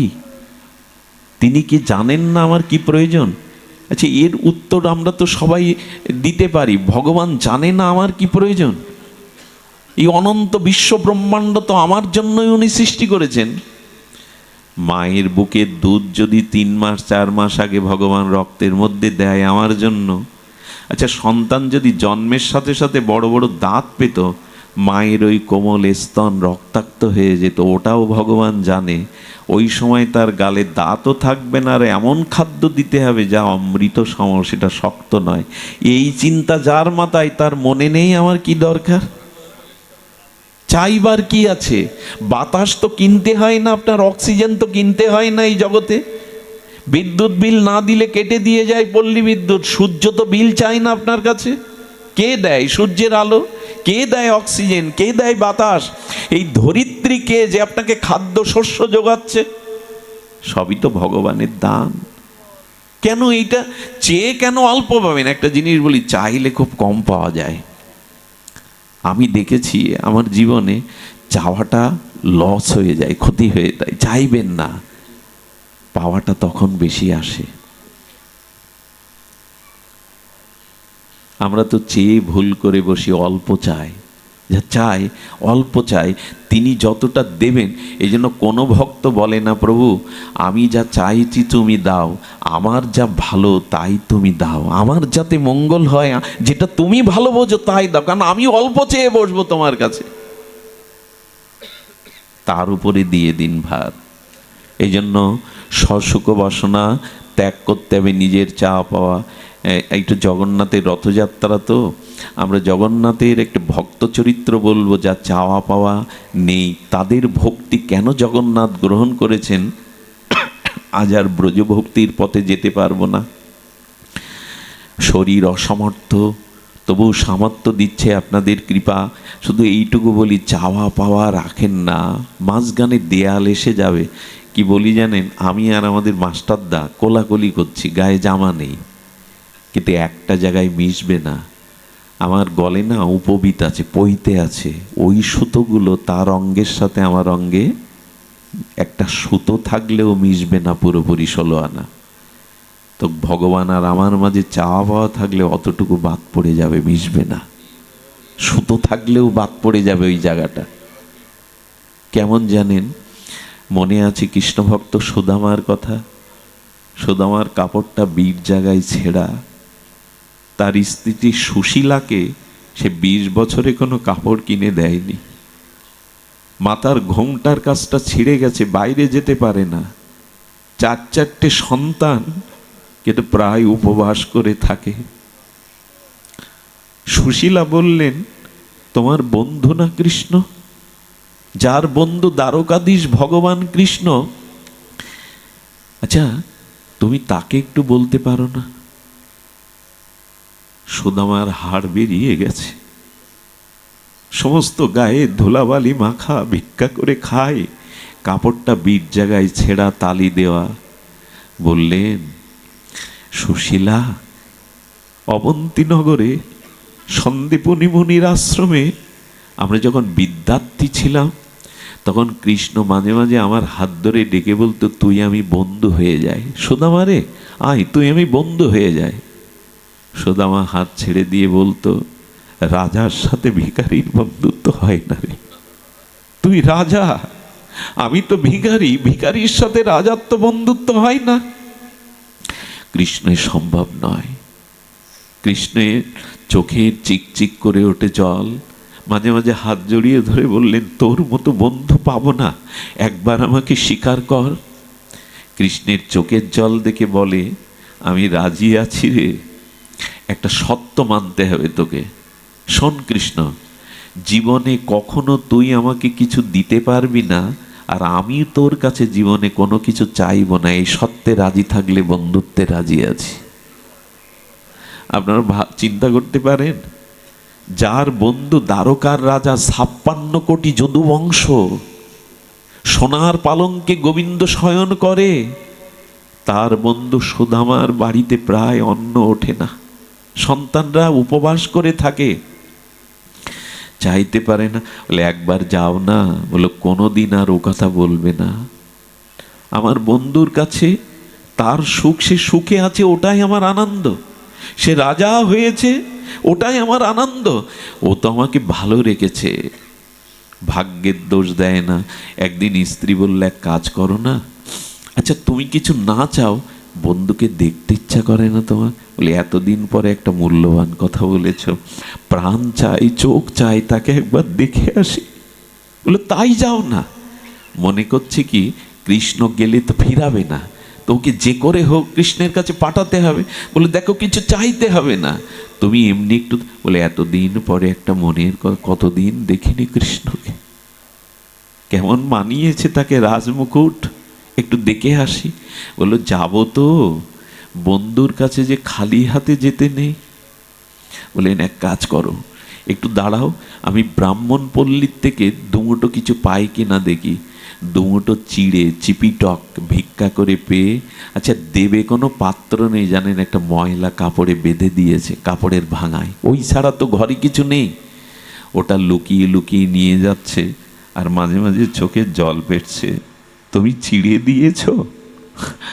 ও তো 56 ব্যঞ্জনে প্রসাদ পায়, দ্বারকার রাজা, 56 ব্যঞ্জন যার রাজভোগ হয়, এই চিড়ে, ভিক্ষার চিড়ে কি সে পায়? এই ভাবতে ভাবতে ওই চিড়ের মধ্যে চোখের জল পড়ে ভিজে যেত চিড়ে। এ দেওয়া যায় না। যেদিন কৃষ্ণ গেল না, সেদিন বাইরের সবাই মনে করছে হাড় বেরিয়ে গেছে, গায়ে ধুলাবালি, কাপড়টা ময়লা তামাটে হয়ে গেছে, ধুলা লেগে কোনো ভিখারি হবে। কিন্তু কৃষ্ণ অন্তর্যামী জানতে পেরে দৌড়ে ছুটে এসেছে। কোনোদিন কৃষ্ণ দৌড়ায় না, সব রানী মহারানীর উঠে এমন ব্যাকুলতা ভাবে কোথায় যাচ্ছেন, গিয়েই জড়িয়ে ধরেছে। সুদামারে, এতদিন পরে মনে পড়লো আমার কথা। নিজে আসনে বসিয়ে সুদামার চরণ জল করছেন, সবাই অপলক নয়নে দেখছে, করে কি দ্বারকাধীশ। চরণ জল করে মাথায় নিল। বাড়িতে সাধু এলে স্ত্রীদের বলবেন যে যতক্ষণ সাধু বাড়ি থাকে হাসি মুখে থেকো, যেন কালো মুখে থেকো না। সাধু বাড়ি এলে বলতে হয় মুখ যেন অন্ধকার না থাকে, কোনো অভাব অভিযোগ সমস্যার কথা যেন সাধুকে বলো না। কৃষ্ণ সেই চরণ ধৌত জল মাথায় নিলেন, আর বিশ্রাম দিয়ে বিকেলবেলা যখন ঘুম থেকে উঠেছে তখন কৃষ্ণ খুনসুটি বাঁধিয়ে বলছেন, মনে পড়ে গুরুদেব আমাদের সেই জঙ্গলে পাঠিয়েছিল কাঠ জোগাড় করতে, গুরুমা পাঠাতো রন্ধনের জন্য, সেই ঝড় উঠল, সারা রাত তুই আর আমি ডালে পড়ে থাকলাম রে। হ্যাঁ, গুরুদেব কত ভালোবাসে আমাদের, ডাকতে ডাকতে বলছে, কৃষ্ণ, কানাই, সুধামা। গুরুদেব আমাদের ডেকে বুকে করে নিয়ে আসি, মনে পড়ে সেই কথা। আচ্ছা সুদামা রে, তুই কেমন আছিস? বিয়ে করেছিস, তোর সন্তানরা কেমন আছে? এবার বিপদে পড়ে গেছে, স্ত্রীর তো কাপড় নেই, না খেয়ে থাকে সন্তানরা। আপনি আমি ওই জায়গায় হলে কি উত্তর দেব? একগাল হাসি হেসে বলছেন, ওরে, যার বন্ধু তুই, যার সখা স্বয়ং কৃষ্ণ, তারা কি অমঙ্গলে থাকে, অভাবে থাকে? বড় সুখে আছি তোর ইচ্ছায়, বড় আনন্দ, বলতে পারবো তো?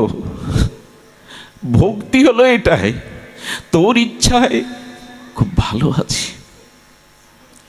একটা জিনিস বলি, ভক্তি পথে থাকুন, ভগবান যে অবস্থায় রাখেন ওটাতেই সন্তুষ্ট থাকুন। আমার জীবনে এই অপমানটা দরকার ছিল, এই ঘটনাটা দরকার ছিল, এরকম ভেবে নিলে আর কষ্ট দরকার নেই, ওটাও কোনো মঙ্গলের জন্য সে দিয়েছে। এই জন্য তিনি যেমন রাখেন, সুদামা নিশ্চয়ই আমার জন্য কিছু এনেছিস, তুই কিছু তো এনেছিস। গোবিন্দ বারবার দৃষ্টি দিচ্ছে ওই পুডলির দিকে, কিন্তু ময়লা কাপড়, চোখের জল পড়ে নোনা হয়ে গেছে, চিড়েটা বারবার গুজে রাখছে আড়ালে। বলে, কি লুকাচ্ছিস? লুকাস না, আমি চাওয়া পাওয়া নেই, এখানেই তো ভক্তি, এটাই বোঝানোর জন্য ওইটা কেড়ে নিয়েছে গোবিন্দ। কেড়ে নিয়ে বলছে, সুদামা আড়াল করছিস কেন? হ্যাঁ, তাড়াতাড়ি এক মুঠো মুখে পরিয়ে দিয়ে, কি আনন্দ, 56 ব্যঞ্জন এই সুখ কৃষ্ণের হয়নি কখনো। দ্বারকাধীশ পরম আনন্দে বিভোর হয়ে গেছেন।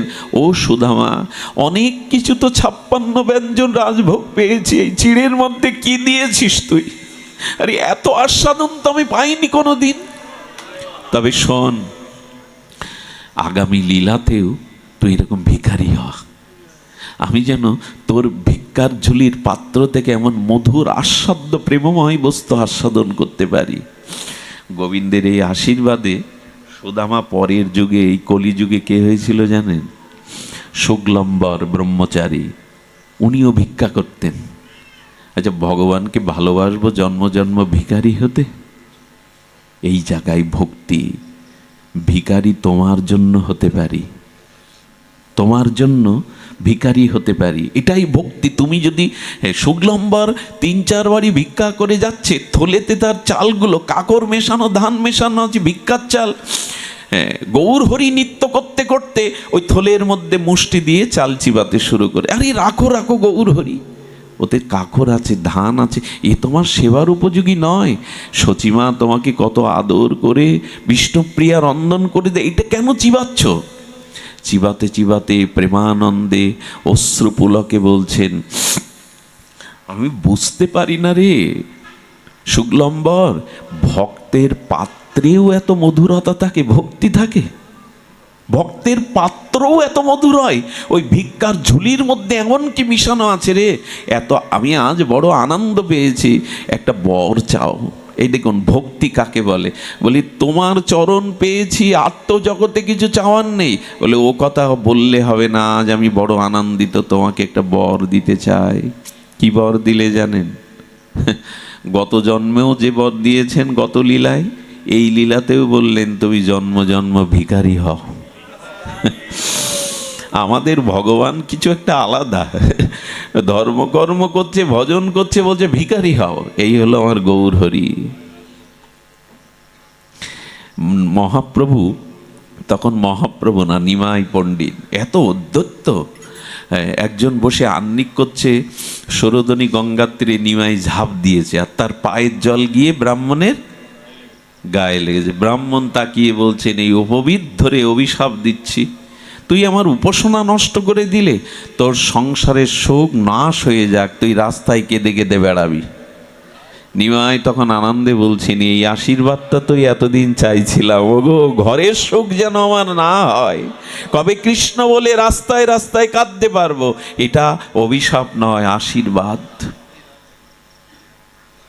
এই দেখুন, শুক্লম্বার বলছে, বাহ, আমি ভিখারি হই, এত সুন্দর বর, আমার প্রার্থিত বর যখন দিলে তখন আর একটা বর দাও গৌর হরি, আর একটা বর দাও।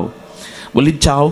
বলে আমি জন্ম জন্ম ভিখারি হব, আর কথা দাও, এই বর দাও, তুমি সেই ভিখারির ঝুলি থেকে এমনি এমনি করে কেড়ে কেড়ে খাবে, কথা দাও তুমি। আচ্ছা বলুন তো, এর মধ্যে চাওয়া পাওয়া কি আছে? আছে কিছু চাওয়া পাওয়া? এ কথা শুনতে যদি এত মধুরতা লাগে, যারা এরম নিঃস্বার্থ ভগবানকে ভালোবাসে তাদের হৃদয়ে কত আনন্দ জাগে। শুনতে যদি এত মধুরতা লাগে, তাহলে যারা এই শুদ্ধা ভক্তি যাজন করে তাদের কত আনন্দ লাগে। তোমার সুখ ছাড়া আমি কিছু চাই না। আহারে, সাত প্রহরিয়ায় মহাপ্রভু ভগবান আবেশে বলছেন, ও শ্রীধর, শ্রীধর।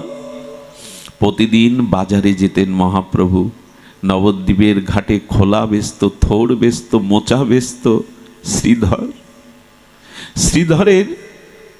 শ্রীধরের থোড় মোচা খোলা দেখে মহাপ্রভু গিয়ে ঝগড়া বাঁধাতো, ওগো তুমি দাম বড় বেশি চাও গো, ব্যবসা সবাই করে, তুমি দাম কেন? খুনসুটি বাঁধাতো, ঝগড়া বাঁধাতো। নিমাই, তোমার এই ঝগড়াতে অন্য খরিদ্দার আসবে না, যা দুধ চারানা বিক্রি করি, একটু গঙ্গার সেবা করি, একটু ভগবানকে দিয়ে দুমুটো পাই, তাও তুমি, তোমার সহ্য হচ্ছে না, যাও তো ঝগড়া বাঁধিও না। বলল, তো আমার কাছে বিক্রি করবে না? আমি তো নিতে এসছি। আর দেখো, তুমি এই পচা জিনিস বেচো, এভাবে এই বিক্রি করো না, এইভাবে ঝগড়া বাঁধাতো। বললো, দাও আমায় কিছু দাও। বলে, তুমি তো নিয়ে টাকাই দাও না, পয়সাও দাও না, ফিরি ফিরি আর কতদিন দিয়ে চলে? ভক্ত ভগবানের কি লীলা! ফিরি ফিরি আমি আর কতদিন দেব তোমায়? বললেন, তুমি তো চারানার জিনিস নিয়ে 10 আনা দাও, আর কিছু দাও, এই চারানার জিনিস নিয়ে 1 আনা দাও, আর কিছু দাও না।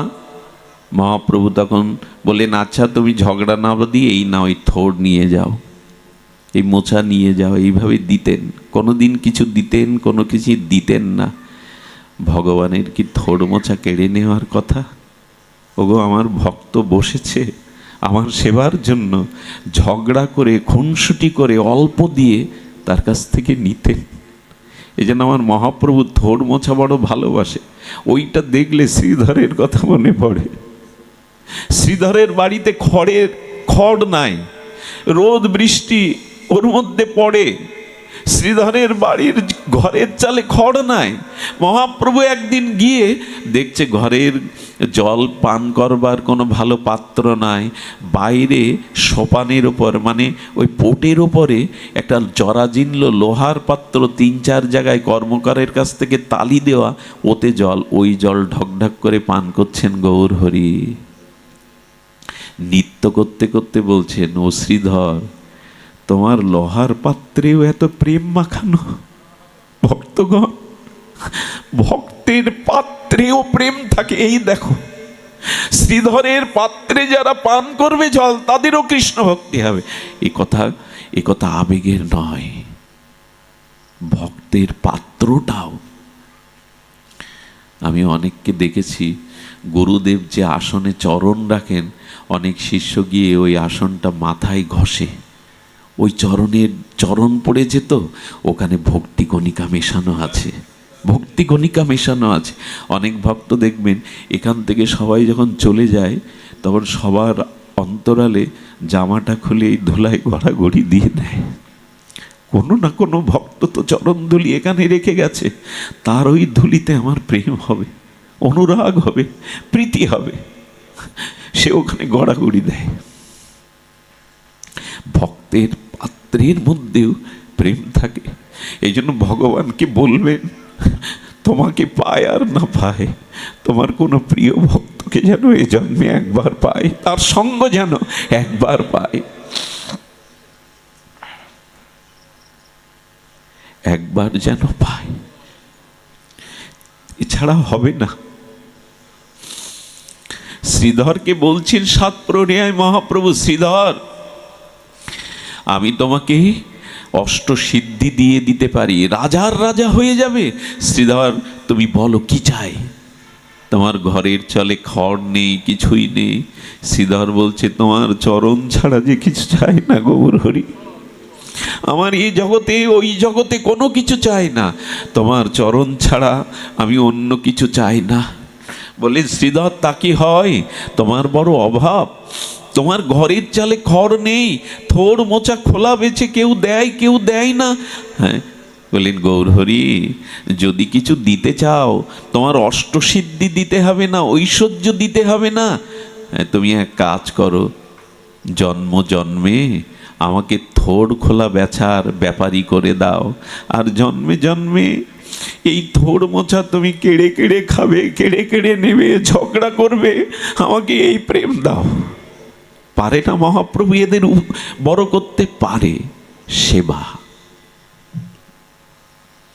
সুধীবৃন্দ, এই জন্য ভগবানকে যাই ফুল তুলসী দেন বিনিময় নিজ সুখের জন্য। দেখুন, সংসারে প্রকৃত সুখ পাবেন না। ধন হলে, বড় বিল্ডিং বাড়ি হলে, সুন্দরী রমণী হলে, ব্যাংকে টাকা গচ্ছিত থাকলে সুখ হবে, চারিদিকে তাকিয়ে দেখুন নিতে হয় না। যাদের আছে তারাও সুখী না। একমাত্র শান্তি আসে ভগবত ভজনে, ভক্তিতে। তা না হলে সনাতন গোস্বামী রাজমন্ত্রী ছেড়ে গিয়ে কি ছেঁড়া কাতা নাড়া মাথায় গাছতলায় বসে তারা?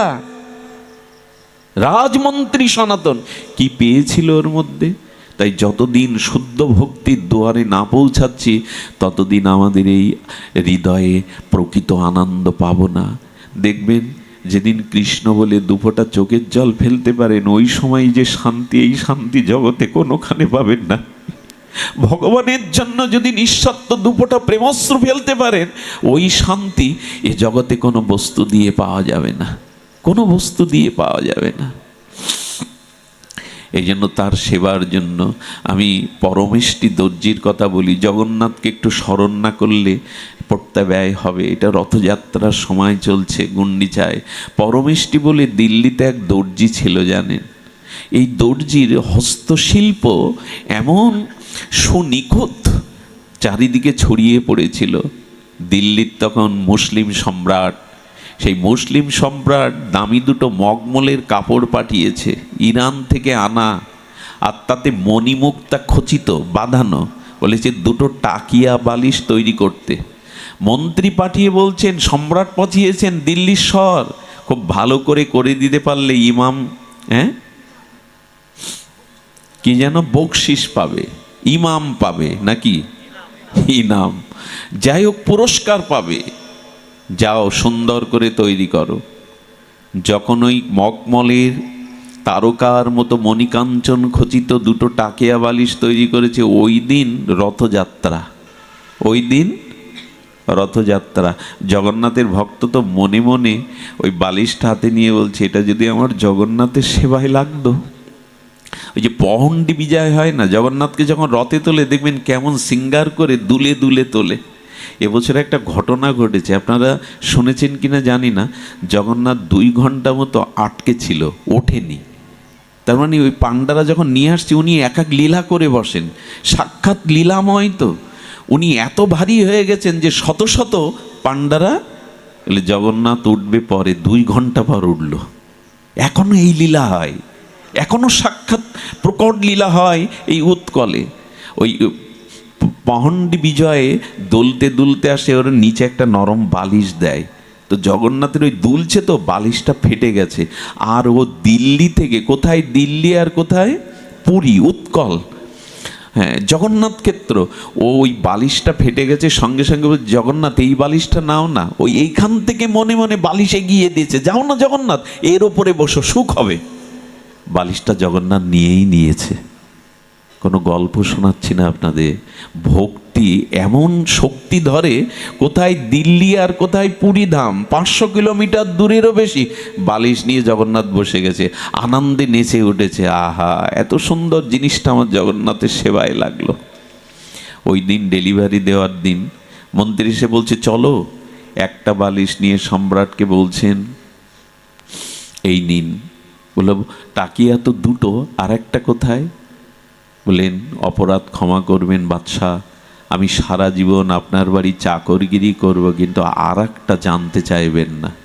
বলে তোর 14 পুরুষও যদি আমার এখানে চাকরগিরি করে, ওর মূল্য বল, না হলে মৃত্যুদণ্ড পেতে হবে। বলে আমার বন্ধু জগন্নাথকে আমি দিয়ে দিয়েছি। বলে জগন্নাথকে? বলে উৎকলের পুরীধামের জগন্নাথ। বলছে বোকা, গল্প বানানোর আর জায়গা পাচ্ছ না। জগন্নাথ 500 কিলোমিটার দূর থেকে হাত বাড়িয়ে তোমার হাতে বালিশ নিয়েছে, না এই কারাগারে বন্দি কর, শৃঙ্খলিত কর, 3 দিন বাদে মৃত্যুদণ্ড দেব। অন্য বলছে 3 দিন কেন, এখন নয় কেন? বলে বন্ধু যদি 500 কিলোমিটার দূর থেকে বালিশ নিতে পারে, ওকেও ছাড়াতে আসুক, তখন বুঝবো যে ওর বন্ধু। কারাগারে গিয়ে ও ছিল কালো, 3টে পিঠেতে কুজো ছিল, ও বসে বসে ডাকছে ভালোই হলো, এর মধ্যে এখন নিশ্চিন্তে তোমার নাম নিতে পারবো বন্ধু। এই দেখুন কারাগারের মধ্যে বলছে এর মধ্যে তোমার নাম নিতে পারবো। তবে এত সহজে তোমার ভজন ছাড়া জগৎ থেকে চলে যেতে ইচ্ছা করে না। যেই জগন্নাথ জগন্নাথ জগন্নাথ জপ করছে, রাত্র তীব্রহরে জগন্নাথ কারাগারে আবির্ভূত হলেন। আলোকিত হয়ে গেল কারারুদ্ধ, আলোকিত হয়ে গেল কারারুদ্ধ, প্রকোষ্ঠটি আলোয় ভরে গেল। সঙ্গে সঙ্গে জগন্নাথ মাথায় হাত রাখলেন, এ মাথায় হাত রাখলেন। জগন্নাথের শ্রীহস্তের মহিমায় তার সেই কালো অঙ্গ উজ্জ্বল বর্ণ হয়ে গেল। কোথায় কুজো, দীপ্তিময় সুন্দর চেহারার অধিকারী হয়ে গেল। মুনি ঋষিরাও যুগ যুগান্তর তপস্যা করে মাথায় হাত পায় না, আর জগন্নাথের শ্রীহস্তে ওর মধ্যে আনন্দে চরণে পড়ে গেল। তো পড়ে যাওয়ার সাথে সাথে বলছে দাঁড়াও। শৃঙ্খল খুলে দিয়ে একটা চাবুক নিয়েছে জগন্নাথ, চাবুক নিয়ে গিয়ে ঘুমন্ত বাদশার পিঠে, হ্যাঁ এই পৃথিবী তোর, এই ক্ষমতা তোর, এই সিংহাসন তোর, সবই আমার। আমার ভক্ত আমাকে একটা বালিশ দিয়েছে, তাকে কারাগারে আজ থেকে মেরেই ফেলবো। চাবুকের বাড়ি মারতে মারতে স্বপ্নের মধ্যে চেঁচিয়ে উঠেছে বাদশাহ। উঠে দেখছে এ তো স্বপ্ন না, কারণ চাবুকের কালো আঘাতগুলো রক্তাক্ত হয়ে রক্ত ঝরছে। বেগমকে ডেকে বলছেন এ স্বপ্ন নয়, স্বপ্নের চাবুকের আঘাতে বাইরে রক্তাক্ত হয় না, কালো দাগ হয়ে যায় না। আমার মনে হয় আমাদের যে স্রষ্টা, সেই এসেছিল আমাকে শাসন করতে জানাতে। তাড়াতাড়ি ছুটে গিয়ে দেখছেন যে উজ্জ্বল বর্ণ নিয়ে বসে আছে, চরণে ক্ষমা চাইলেন, ক্ষমা করে দাও, সত্যিই জগন্নাথ তোমার বন্ধু। সকালে উঠে অভিষেক করে হাতি ঘোড়া সাজিয়ে তাকে পুরো দিল্লিটা ঘুরিয়ে তার গৃহে দিয়ে আসলো। এইখান থেকেও তাকে সেবা করা যায় যদি মনটা তাকে দিতে পারেন। এই জন্য অনুরোধ করব, সংসারে থাকুন কিন্তু মনটা, সেবা ভাবনাটা মনে মনে ভগবানকে দিন।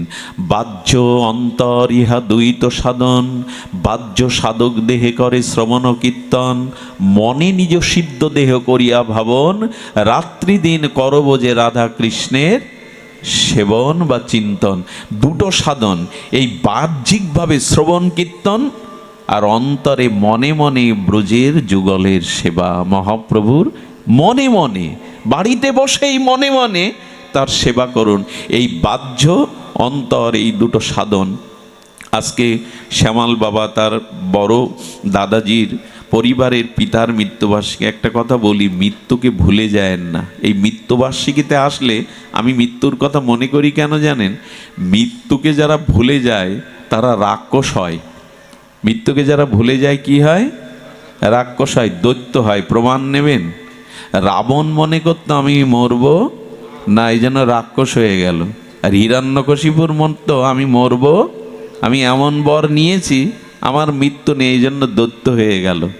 আর মৃত্যু চিন্তা যাদের আসে তারা পরীক্ষিত হয়, তারা ভগবানের চরণে, গুরুর চরণে যায় হরিকথা শোনার জন্য।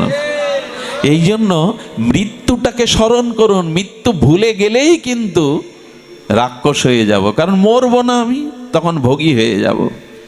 মৃত্যুটাকে স্মরণ করুন। জয় হোক আপনাদের, মঙ্গল হোক আপনাদের, কল্যাণ হোক আপনাদের।